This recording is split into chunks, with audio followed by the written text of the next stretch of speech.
Bueno, esto es al frente de mi casa. Wow.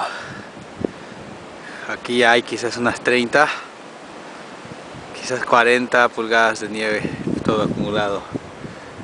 Y ahorita está un viento, quizás de unas 40 millas por hora. No lo deja uno ni respirar. Está tremendizo, tremendo.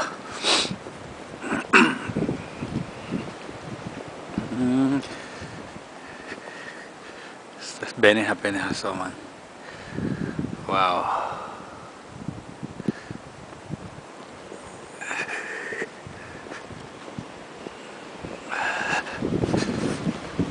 Wow, está bien. Caminar acá. Es entrada de los apartamentos. La entrada de mi puerta. Y por ahí está mi carro, que ni se sabe. Solo asoma una rayita del carro ahí. Sé que está al frente. Oh.